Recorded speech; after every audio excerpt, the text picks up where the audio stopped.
안녕하세요. 백목사의 세상 읽기. 이번 시간은 북한의 지하교회 실상에 대해서 알아보도록 하겠습니다. 제가 인터넷에 검색해 보니까 신이 보낸 사람이라는 이런 영화가 포스터가 있었어요.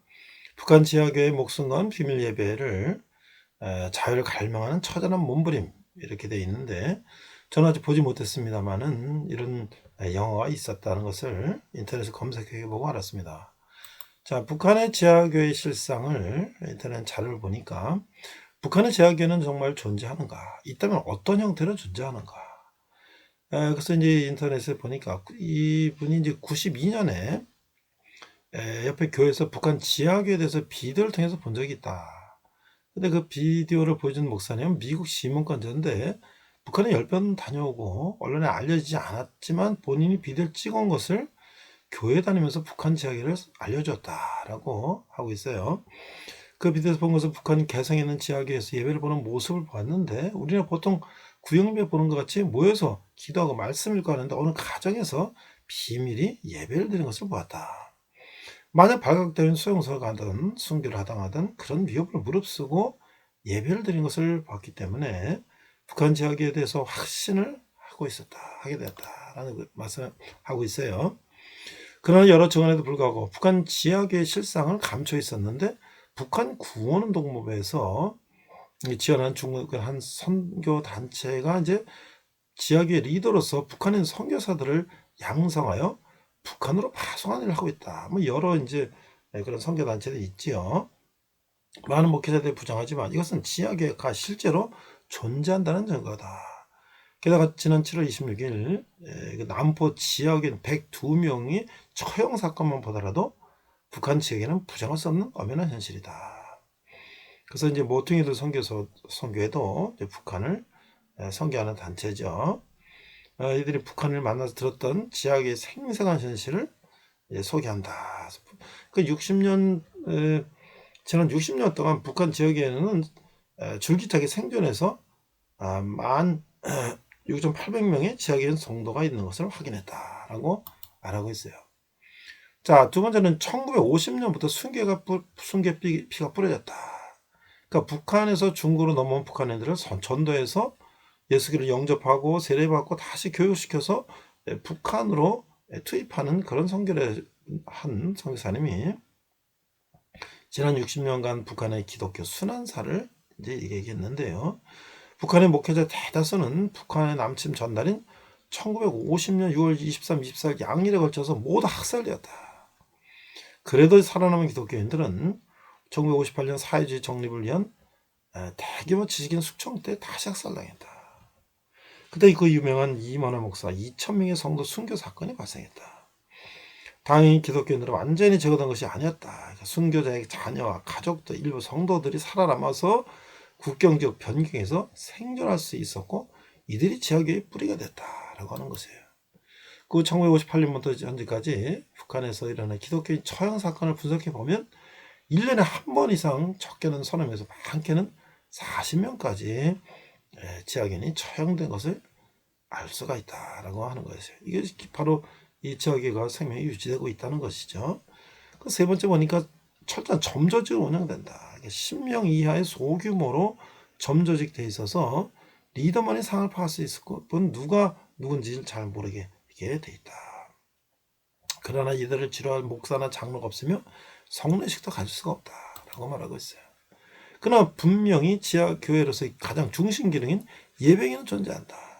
공개된 예배를 가질 수 없을 뿐 기도, 찬양, 설계, 기본 순서는 지킨다고 한다. 그런데 엄중한 감시와 혹독한 핍박 속에서도 오늘날까지 이런 지하교회가 생성되고 존재할 수 있는 까닭은 순전히 북한에 대한 하나님의 섭리와 은혜 때문이다 라고 성경에서 말씀하고 있다. 그래서 이 성령의 강력하고 놀라운 인도로 지하교인들이 신앙활동이 생생하게 존재한다는 증거들이 곳곳에 나타나고 있다. 그래서 하나님이 북한에서 주의 종들을 어떻게 찾으시고 사용하시는가를 보여주며 남한교회는 전혀 다른 형태와 내용으로 북한교회가 엄연히 존재하고 있다는 것이다. 또 그 증거는 남한교회에서 경험할 수 없는 감동적인 순교의 신앙을 보여준다라고 하고 있어요. 그래서 이 네 번째는 뭐냐면 성경 교육으로 지하교회 리더를 양성하고 있다. 그러니까 이 선교사는 이제 국경 지역의 한 도시에서 평생을 선교하며 전도하며 신앙을 지켜간 한 70대 할머니를 얘기해 줬는데, 그 할머니 아버지로부터 믿음을 이어받아 1950년대부터 신앙생활한 분인데, 수십 년에 걸쳐서 이 할머니와 함께 지하교회에서 신앙생활 참여한 사람이 50명 정도다. 그래서 이 할머니 복음 전하는 그리 멀지 않은 곳에 위치한 해변 도시에 있는 다른 한 분에게도 전해졌는데, 그분이 도시에 다 전도해서 형성한 귀치하기는 무려 140명이 이른다. 이들의 신앙을 관리하기 위해서 할머니는 조카 딸을 시켜 매주 두세 장의 종이에 성경 공부 내용을 적어서 보내면 이분은 그 내용들을 가르쳤다고 한다. 그러면 가르친 내용을 확인하기 위해 간단한 성경 문제를 제시하였고, 답장이 오면 그들의 답을 일일이 채점하여 다시 보냈다고 한다. 그 과정을 통해서 성경을 이해하는 정도와 신앙 상태를 고려하여 새로운 지하교회로 독립시킬 리더를 선택했다고 한다. 그런 즉 할머니가 고집한 원칙은 한 교회의 교인 수가 10명을 넘지 않아야 된다는 것이다. 근데 결국 최고 이 할머니의 조카 딸이 체포됐는데 아마도 할머니는 처형될 것으로 추측된다고 한다. 근데 놀라운 것은 이 할머니 밑에서 훈련받은 5명의 리더들이 제각각 신앙의 대를 이어 지하교회 활동을 더욱 확산시켜 나가고 있다라고 하고 있어요. 5번째 보니까 식량을 구하다가 교회를 세웠다는 것인데, 또 하나 증언이 있다. 중국에 식량을 구하러 온 40대 남자의 이야기다. 이 선교사가 이 남자를 처음 만난 것은 2002년경인데 기독교가 무엇인지 모르는 이 남자는 단순히 식량을 가져갈 생각으로 예수님을 믿기 시작했다가 불굴의 복음 전도자가 된 경우다. 이 남자는 쌀 주머니 속에 수첩 성경, 이 모토이돌 선교회가 발행한 이 성경을 숨겨 들어가다가 체포되고 구금되고 모질게 구타를 당한 끝에 의식을 잃고 결국엔 들것에 들려서 풀려났다고 한다.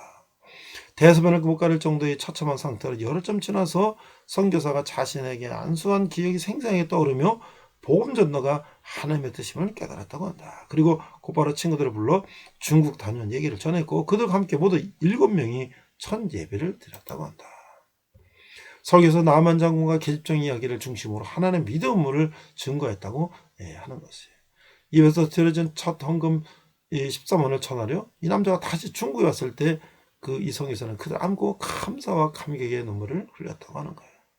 이 남자가 인도하는 지하교회는 현재 상당히 큰 규모로 발전돼서 적어도 수백 명의 사람들이 점조직으로 참여하는 것으로 알 수가 있다. 그래서 이들에게 추측이 가능한 것은 이들에게 전달된 성경이 500권을 넘었기 때문이라고 하는 것이에요. 6번째는 성령 속에 목숨 걸고 복음을 전했다. 함께하는 이 아무개 선교사는 2005년에 만난 북한 여인에게 그 얘기를 들려주는데, 정씨라고 알려진 여인은 1999년 북한을 탈출하여 중국에서 밑바닥 생활하며 연명했었는데, 그런 한 조선족 가정의 가정부로 들어가 우연히 성경을 보게 되었는데 그때 말씀에 깊이 사로잡혀 하나님을 알게 되었고 마침내 기독교인이 된 사람이에요. 이는 성령으로 충만하여 성경을 깊이 읽고 기도 가운데 주님과 직접 대하는 은사를 받아 항상 주님의 인도를 받았다고 했어요. 중에서는 40여 명의 교인들을 상대로 목회를 하기도 했는데 이는 주님으로부터 이사야서 예레미야서를 전하라는 명령을 받았다고 했으며 환상 중에 흑암의 땅 북한에서 복음을 전하는 자신의 모습과 많은 북한 사람들이 몰려오는 광경을 보고 에스더와 같이 죽으면 죽으려는 각오로 북한 땅으로 들어갔다는 거예요.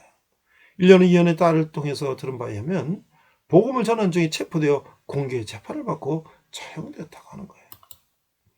이연이 북한에서 어떻게 전되는지는 알 수 없지만 무명한 자 같으나 유명한 자요 죽은 자 같으나 보라 우리가 살아있고 고린도서 6장 9절 말씀에 믿음으로 담대히 복음을 전하겠다는 생전의 다짐을 생각할 때 성령 인도를 받아 사등전적인 전도가 이루어졌을 것이라고 정성에서는 말했어요.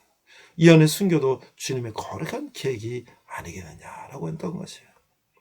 7번째는 북한의 역사하시는 하나님의 증거. 일제시대 때 평양은 제2의 예루살렘이라고 이제 불렀는데 평양에는 주기철 목사님이 목회했던 게 산정의 교회가 있었고 이 해방되기 전만 해도 평양신학교가 있었고 또 그 평양신학교가 이제 우리나라 이사 와서 이제 광나라 광진동의 장신대가 됐다는 거예요. 이런 북한 이 김씨 왕조가 들었지만 평양시 행정구역제는 선교가 있다고 하는 거예요. 서울에 용산구가 있듯이 서울에도 없는 선교구가 있을 뿐 아니라 평양 지하철역 중에는 부흥역이라는 전철역도 있다는 거예요. 이런 거 생각해보면 장차 한나라 갔을 때 북한에서 올라온 성도들이 남한에 온 성도들보다 많지 않을까라고 잠시 생각해 봤다는 거예요. 마지막으로 여덟 번째, 지역의 존재를 인정하고 도와야 된다.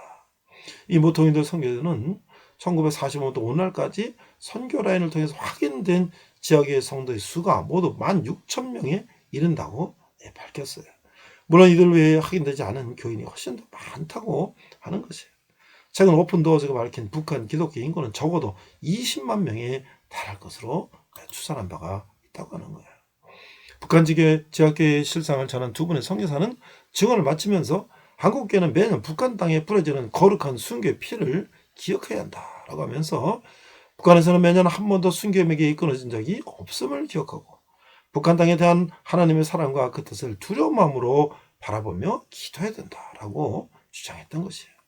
또한 북한 지역에 대해서 피상적인 견해로 가볍게 접근하는 목회자들은 북한 지역의 존재를 먼저 인정해야 하고 지역의 고난에 동참하기 위해 무엇을 해야 하는가를 기도하며 상고해야 한다라고 덧붙였던 것이에요. 이것은 단순한 구제나 전도 차원이 아닌 총체적 선교 차원에서 북한 선교를 바라봐야 한다라고는 이제 의견이라는 것이에요. 앞으로 이제 통일이 이제 얼마 남지 않았을 텐데 우리가 북한에서 기도하고 그들을 도와야지 통일된 날에 북한의 지역의 교인들이 당신은 우리 위해서 무엇을 했냐고 할 때 우리가 어떤 대답을 할 수 있는가? 물론 하나님 앞에 가서도 할 말이 없다는 것이죠. 이상 백목사의 세상 읽기 북한의 지역의 실상이었습니다.